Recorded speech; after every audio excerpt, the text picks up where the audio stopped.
О тихій молитві схиляєм коліна, то Твої надії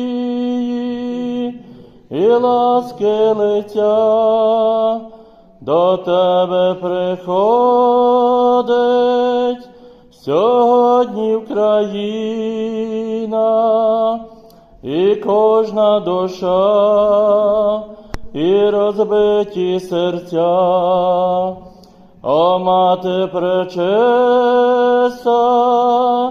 Царице небесна, покровом світлим свій люд захисти, хай віра у серці знову воскресне до Сина свого, в нас любові веди. Ти бачиш всі сльози, і болі, і рани, що землю вкривають у люті часи.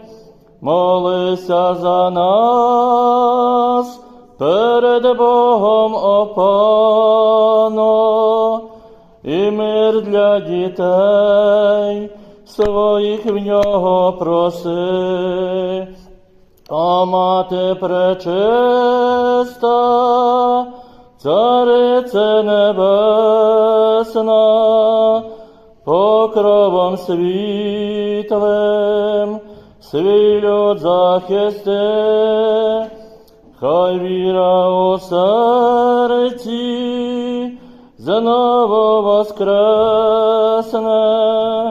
до Сина свого, в нас любові веди.